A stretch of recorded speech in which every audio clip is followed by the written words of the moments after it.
Why Goku can't beat Seiya yet. Was going to make this a Xeno Goku versus Composite Seiya, but that's going to take some time if I ever do it. For now, I do the groundwork and create base comparisons between the two characters and why I think one is clearly superior. Ignoring some silly Goku power level videos out there, we all kinda know how strong Goku is. So I'll go over the basics and explain why Seiya is above him in almost every aspect. Let's start with Goku's combat skill and toughness. Goku's ability to pace himself in battle, being the last one standing and achieving greater power, is legendary. He has considerable combat experience, fighting steadily strong enemies and weird enemies from shapeshifters to aliens and even gods. Seiya, like Goku, was trained in martial arts as a child, though I would say in a more grounded way than Goku. He has faced a variety of techniques and often pushes his way past them either through brute force or force of will. He has been beaten down brutally against enemies far more powerful than himself, and in many different ways. Even if he's had his senses removed and bones broken, he will not stop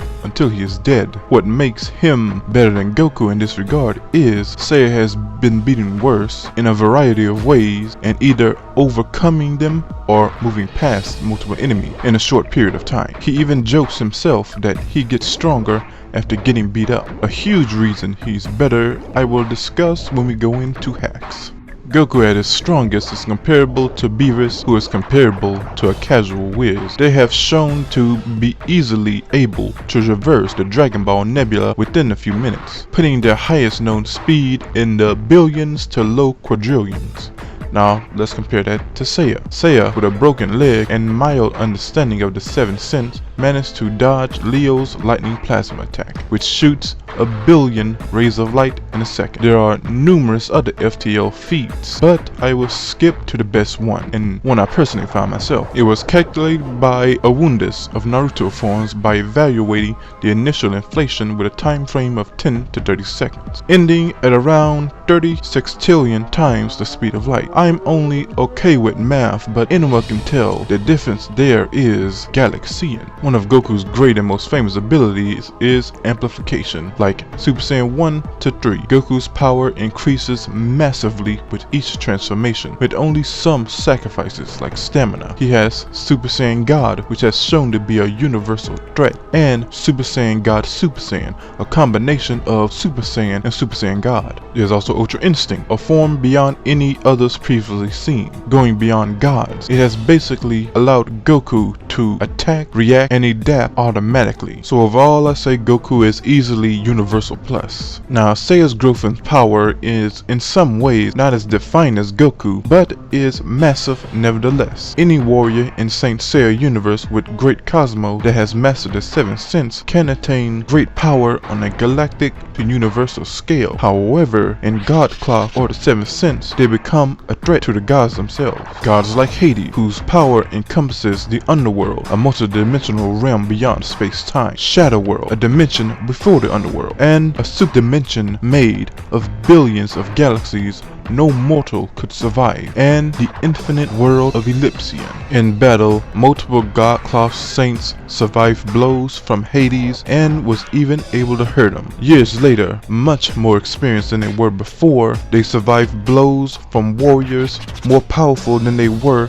fighting Hades. What makes this even more impressive is they had no cloth, relying only on their own durability and cosmos. At its strongest, this simply puts Seiya on a multiversal scale, simply beyond anything canon Goku is capable of at the moment. I would like to end this comparison on hacks. Goku has many rarely used and underrated abilities. The ones that most stand out to me are nullification and absorption of energy on a certain level, has instinctive combat reactions via Ultra Instinct, impressive teleportation, the ability to read minds, has shown some resistance to existence erasance, other forms of energy manipulation, regeneration and healing, the impressive ability to come back stronger after battle, and his power itself could affect the world of void, nothingness itself, and of course power amplification via transformation. While neither character relies on hacks like say a character from JoJo, Seiya does have some crippling ones weapons for his enemies, such as atomic manipulation. Saints can destroy atoms even on a quantumic level via burning their cosmos. This allows Saints the ability to destroy anything. Saints themselves show a resistance against this by rearranging and regenerating their very atoms. I almost put this next one in combat, but it's a mix of skill and hacks. There's a phrase that goes, the same technique doesn't work twice on a Saint.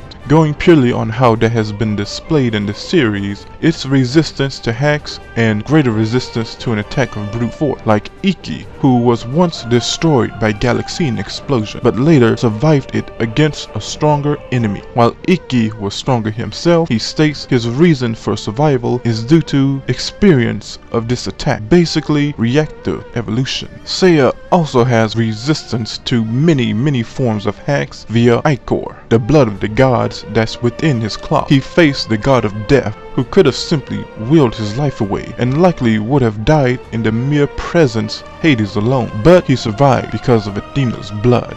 It gives Saints actuality, the ability to resist the altering effects of the past, meaning killing him in the past would not affect Seiya. Has shown resistance to existence erasance through his cosmos. Seiya consistently resists the power of Hades' sword that would cause him to be sent to the world of void, unable to resurrect. Perhaps the greatest ability of the Saints, but more so, Seiya is the ability to create something called miracles. The gods can enforce a determined destiny onto mortals through the power of their divine will. Miracles are a means to oppose this divine will, and in turn, stop them from controlling their destiny. Saints and Seiya, above all others, also use miracles to defy the gods and the course of battle, acquiring great power and the ability to overcome anything. Seiya is special in this regard. As explained by Hades, his existence is tied to humans creating miracles. Without him,